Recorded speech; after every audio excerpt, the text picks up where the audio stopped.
arise to address this House under Order 52.1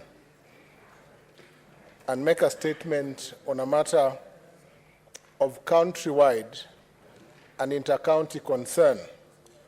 Namely, Mr. Speaker, sir, the border dispute between Kisumu and Nandi counties over Chemelil, Muhoroni, Miwani, Kibigori, Kibos, Koru, and Kopere towns, and most fundamentally, a matter to which the Leader of Majority, Aaron Cheruiyot, hardly a week ago, Mr. Speaker, sir, addressed himself, and that is the question of the border dispute between Kericho and Kisumu counties over the Sondu town area, all located in Kisumu town. Mr. Speaker, sir, the statements by the Leader of Majority elicited a lot of emotional concern from myself not just as the Senator for Kisumu County, but Mr. Speaker, sir, I hail from Nyakach in that sub-county, and therefore Mr. Cheruiyot addressed himself to issues that are very dear to my heart, and that elicited this statement, Mr. Speaker, sir. Mr. Speaker, sir, Kisumu County is surrounded by Kericho County to the east, Nandi County to the northeast, Vihiga County to the north. We've had a dispute with Vihiga as well, Siaya to the west, and Homa Bay to the south. The Constitution of Kenya creates the 47 counties as specified under Article 6.1, read with the first schedule of the Constitution. And this forward-looking Constitution, Mr. Speaker, sir, foresaw the likelihood of border disputes between the 47 counties that it created, hence set out a mechanism for peaceful coexistence and the solution of any disputes between the counties.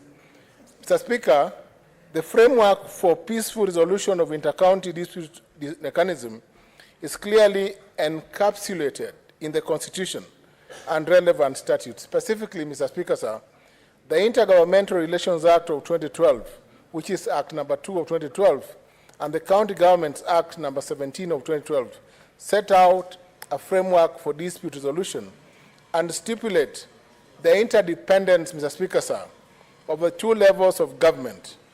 Consequently, Mr. Speaker, sir, the question of cooperation between the governments is addressed in Article 189 of the Constitution and goes further to preempt situations where disputes may arise and calls upon Parliament to enact legislation to provide procedures for settling this intergovernmental dispute. I am alive, Mr. Speaker, sir, to the fact that a relevant bill has been brought before this House by the current governor of Makueni County on that question, and basically the county boundaries bill is receiving attention from this House. The dispute, my Lord, Mr. Speaker, sir, that we have currently touching on Sondu town and in other areas, I'm aware, Mr. Speaker, sir, that even Meru, Isiolo, Makueni, and Kajiado have disputes. It is important, therefore, that these issues are settled timelessly and properly under Article 188 of the Constitution, and that article, Mr. Speaker, sir, provides that Parliament may set up a commission that may recommend the alteration of a county boundary. To that end, Mr. Speaker, sir, I wish to recommend, and that is why I brought this statement under Order 52.1 of the orders of this House, that this matter be referred to the relevant House committee to intervene and make recommendations on how best to deal with the question of boundary disputes between counties, including the introduction of the county boundaries bill. In the meantime, Mr. Speaker, sir, the Leader of Majority, Mr. Aaron Cheruiyot, should keep off Sondu town. Should keep off Sondu town. This is a statement, Mr. Cherargei, just hold on. I know that Nandi also has an issue. Point of order from Mr. Speaker, sir. Mr. Speaker, with all due respect to with all due respect to my learned senior and my teacher, Senator Professor Tom Ojienda, Standing Order 55 is explicit on when you are requesting for statements.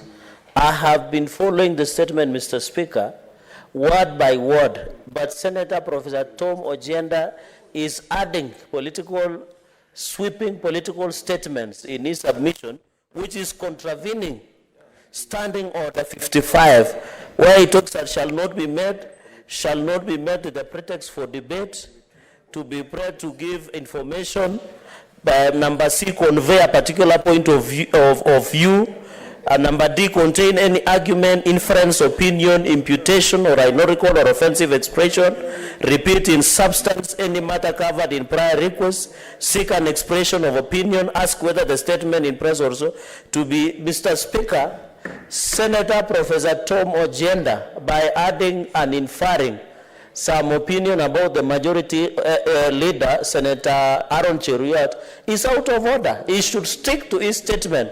If he wants to make political deliberation and statement so that he can be loved in Nyakach and Kisumu County, he should restrict himself to funerals and birthday parties. There, Mr. Speaker, or even baby showers there, he can make those statements, Mr. Speaker. Professor Tom Ojienda, yes, do you attend baby showers? No, Mr. Speaker, Mr. Speaker, clearly.